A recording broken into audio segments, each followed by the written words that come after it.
everyone, it's Jenny here. Welcome to another video. Now, this is a video that I've had to do for you guys for a very long time, but I can't come up with a good reason for why I didn't get around to this video sooner. This video is a Q&A to celebrate reaching 450 subscribers, but I'm now on to 470, which is just like mind-blowing. Like my subscribers are like going up and up and up, and it's kind of surreal. So for you guys who have subscribed to my channel, whether you've been around for a very long time or only just recently, thank you so much for your support on this channel.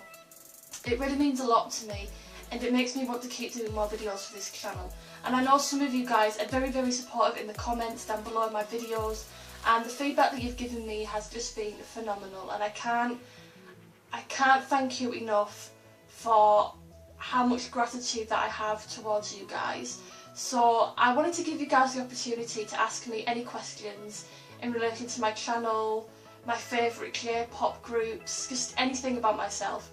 So this is the Q&A, and I have a few questions that some of you guys have asked me. I've got quite a few questions, but some of them were like repeated a lot on my Facebook, my Twitter and other things. So I've kind of condensed them into the most common questions. So if it's not exactly the question that you've asked me, but it's the answer that you've wanted, that's why the questions are quite condensed. Because I was asked a lot of the same question, so I'm going to get right into it. The first two questions are by Alyssa Ahmed.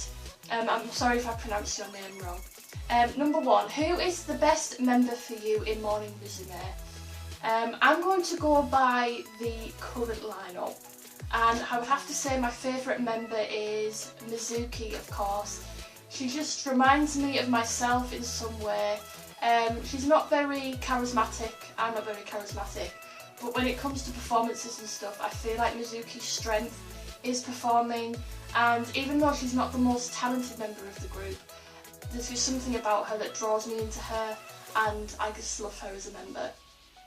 Number two, are you an otaku? Now, when I think of otaku, I always think of people who are in love with anime, and for me, I did used to watch anime, but the last anime that I ever watched was Attack on Titan when the first series was aired, and that was that about 2 years ago? Yeah, I haven't watched anime in such a long time. I remember like way back in like 2010 to 2012, I was a massive fan of anime, and I used to watch it all the time. And some of my favourite series have to be Angel Beats, Hell Girl, what's it called? I know what it's called, I'll put it up here. And those three I would have to say are my top animes. But I also love Attack on Titan as well, but I just love, for some reason I love dark animes. And if any of you guys are wondering what are my least favourite animes, I would have to say out of the series that I've watched, it would have to be Kill la Kill. I'm very sorry, I just couldn't get past the first episode. I watched the first episode and I was just so full of cringe that I just couldn't watch any more episodes. But if you are a massive fan of the series, please don't think that I'm insulting the series. It just wasn't for me. It didn't make me feel comfortable as if you were watching it. And another anime that I would have to say I absolutely hated was School Days. Now, I got into this anime series thinking, oh, it's going to be a really cute romance anime series, and in the end it just seemed to have like so many random bits of new information coming to the story that it was absolutely ridiculous at the end of the series. And the whole, I don't know whether I want to spoil the ending for you if you haven't seen the episodes, but there is a gory ending, and usually when you see a character bleed, its blood is red, but for some reason they wanted to censor the blood by turning it black, and I'm thinking, like, I don't know, it just, the whole series just made me cringe so hard, and I would recommend you not watching that. And another series that I really love is Vampire Knight. I absolutely love the series, and I've read the manga, and it's just, oh, Team Zero. The next question comes from Mitchy200Honey, and they asked, if you can graduate 10 members of Hello Project, who will you graduate? Now, this is a tough one because Subaka Factory and Kabushi Factory are two new groups that I'm still being acquainted with. So I'm going to exclude them from this one because they're new members as well.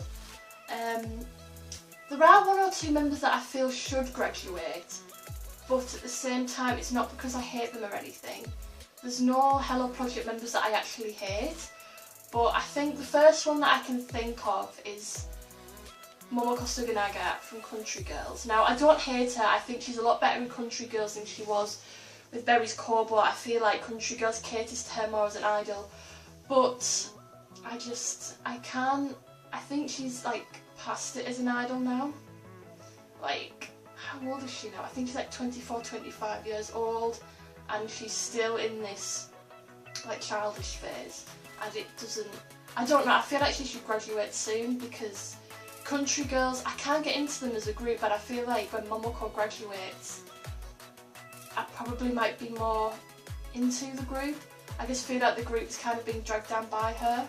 I mean, she's a talented idol, and I think she'd be a really good like trainer for the group of how to be an idol and everything. But I don't think the group needs her, so that would be the first one. This is really, really hard. Number two, as much as I really, really like her, she's my second favourite member from c-ute, but I would have to go with Mai. She's at this difficult stage now where a lot of fans are noticing that her voice isn't going very well. Her voice just seems to be getting worse, and plus she got caught in a dating scandal. She did come out and say that it was a male friend, but I guess I could say this about the full group of c-ute, that they're at this age where they enjoy being idols, but they're at that age where they should be out dating and having fun with boys and just living a normal life. But that's their choice. They want to stay as c-ute, so I'm not going to. So I would have to say Mai. Number three, I can't think of 10 members, I really can't. Is there any members of Morning Musume that I think would graduate? I don't want any members of Morning Musume to actually graduate at the moment, but I feel like Haruna, Ikubo and Sato Masaki might be the next two members to leave. I have the slight suspicion that whoever graduates next, it'll be a 10th generation member. Eripon and Mizuki I feel like are going to continue on for a bit more, but I feel like Masaki or Haruna might graduate. Due to Haruna being the oldest member, the management might think, well, you're not really an importance in the group anymore, and they might force her to graduate. But then with Masaki, there was a bit of a time period where she was feeling quite low. I think her voice was kind of hitting a bump, and she's a lot better now, but I think it really brought her down a little bit, and I feel like she might lose confidence in herself as a member, because I think it might be the same case with Sashi Riho. She had a lot of pressure on her, and I think that kind of built up for her to say, you know what, I want to do something different and graduate. But I can't really think of 10 members, I'm really, really sorry. So that's 4, and then number 5. I'm only going to do 5 because I can't think of any more unless I just randomly throw them on the list. But number 5, I would have to say, I don't know, I don't know. It's because it's health related. Tomoko, I can't remember the name of the illness, but she was diagnosed with an illness that has an effect on the rest of your life. But I feel like Tomoko might graduate. If there was any Juice members to go first, I think Tomoko might go first.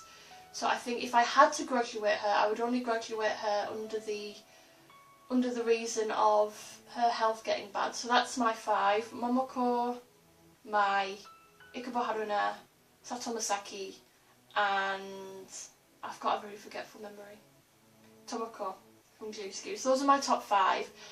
But please don't think that I hate these members because I've picked these members. That some of them are my favourites from the actual groups. So please don't think, but when I'm thinking of it in like terms of being realistic, that's my reasoning for that list. The next question comes from Yas Page 6. I really like the name Yas Page. You asked me if you could debut in either Morning Musume, Angami or any Hello Project idol group, which would it be and why?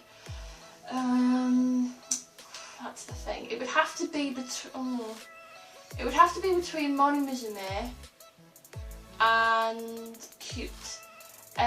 Because out of all of the groups, I feel like c-ute are very consistent with their music in terms of my taste. Like every single that c-ute have released, I've loved. Whereas Morning Musume, there's been like one or two singles I've been a bit, but I would have to say it would have to be between c-ute and Morning Musume. c-ute because they perform the kind of music that I'd like to perform. But then with Morning Musume, there's so many members and it looks like a lot of fun. So those would be the two groups that I would like to join in Hello Project.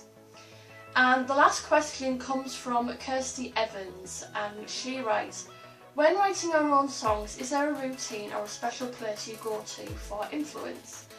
The way that I write songs, it's always a bit different each time.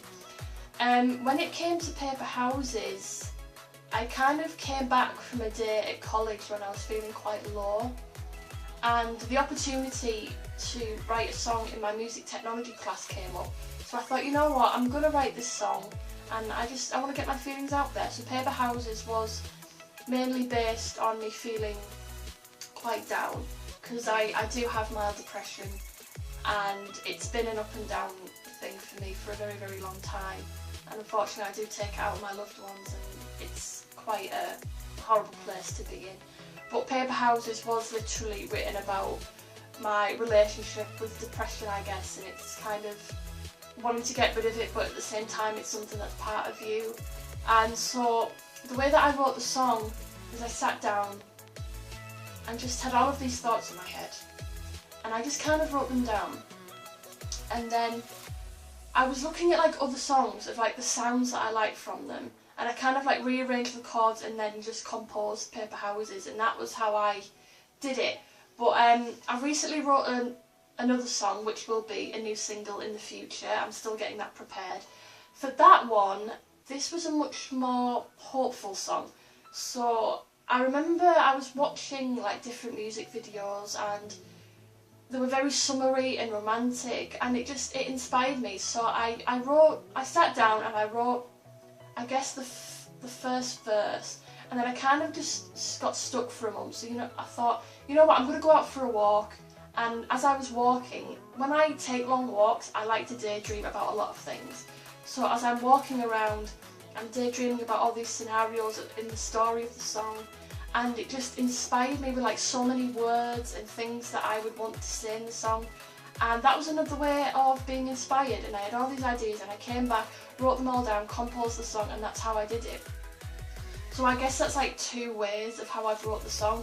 Actually sitting down and actually doing it, and then another one is kind of going out for a walk and getting this creative inspiration to you.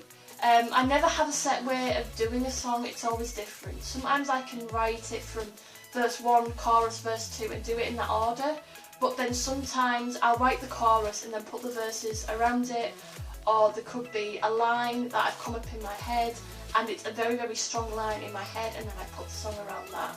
So it's just different ways of how I write songs, really. There's no set way of doing it. And I think if I did do it in one way, none of my songs would be different from the other, they'd always be the same. So that is how I write my songs and how I get inspiration. So thank you guys for sending me these questions, they were a lot of fun to answer. Again, if you want me to do another Q&A video, please let me know down in the comments below. And if you have any questions, I'll also put them down in the comments below. Thank you guys for watching. I really, really appreciate all of these questions. I really appreciate you having an interest in my thoughts of different things. And again, until I see you in my next video,